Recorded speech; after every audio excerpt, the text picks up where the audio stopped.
एक लड़की जिसके पीरियड शुरू हुए, दर्द इतना भयानक कि वह सीधे अस्पताल पहुंच गई। डॉक्टर ने तुरंत दर्द का इंजेक्शन लगाया, ड्रिप चढ़ाई, लेकिन दर्द कम होने की बजाय और बढ़ता गया। फिर डॉक्टर ने एक ऐसा सिरप दिया जो दर्द की दवा भी नहीं था और कुछ ही देर में पूरा दर्द गायब हो गया। क्या असल में वह पीरियड्स का दर्द था भी कि नहीं? कल्पना कीजिए आप दर्द से तड़प रहे हैं। डॉक्टर सोचते हैं शायद सामान्य पीरियड्स का दर्द है। उन्होंने डाइक्लोफेनिक इंजेक्शन दिया जो आमतौर पर पीरियड्स के दर्द में इस्तेमाल होने वाली दवा है। साथ में आईवी नॉर्मल सलाइन भी लगाया। सबको उम्मीद थी अब दर्द कम हो जाएगा, लेकिन 30 मिनट, 45 मिनट, 1 घंटा दर्द वहीं का वहीं। यहीं से डॉक्टरों को शक हुआ, कहीं हम गलत दिशा में इलाज तो नहीं कर रहे। फिर डॉक्टर ने कहा एक बार लेक्टोलोस सिरप भी दे देते हैं।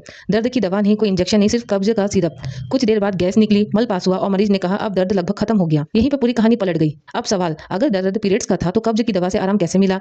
असल में पीरियड शुरू होने से पहले शरीर में प्रोजेस्टेरोन हार्मोन बढ़ता है। यह आपकी आंतों की गति धीमी कर सकता है, मतलब खाना धीरे चलता है, मल सूख जाता है और कब्ज बनने लगता है।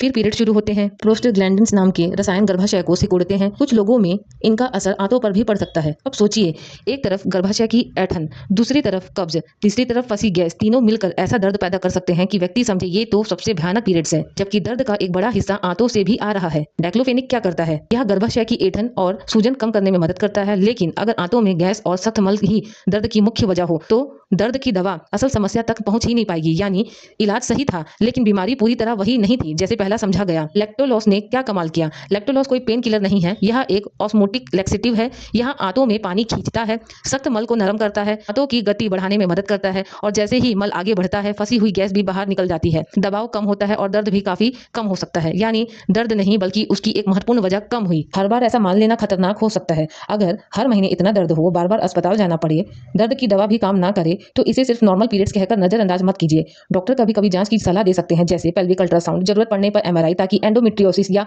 एडिनोमायोसिस जैसी स्थितियों की जांच हो सके।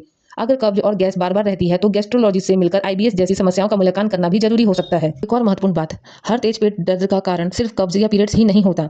अगर दर्द अचानक शुरू हो, कमर या पीठ तक फैल जाए, पेशाब में जलन या खून आए, बार बार उल्टी हो या बुखार भी हो, तो यह किडनी स्टोन, गैल ब्लैडर स्टोन या पेट की दूसरी किसी गंभीर समस्या का भी संकेत हो सकता है।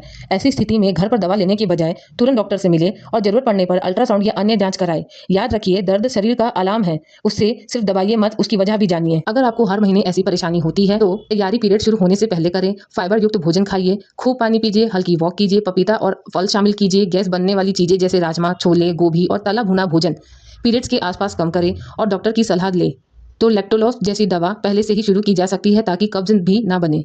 याद रखिए, हर पीरियड्स का दर्द सिर्फ नॉर्मल पीरियड पेन नहीं होता। कभी कभी दर्द का असली कारण आपकी आंतें भी हो सकती है। इसलिए अगर दर्द असहनीय हो, बार बार अस्पताल जाना पड़े और दर्द की दवा भी असर ना करे, तो सिर्फ दर्द सहने की बजाय उसकी असली वजह जानने की कोशिश करें, क्योंकि सही इलाज हमेशा सही कारण खोजने से शुरू होता है। अगर आपको यह जानकारी उपयोगी लगे तो वीडियो को लाइक, शेयर और सब्सक्राइब जरूर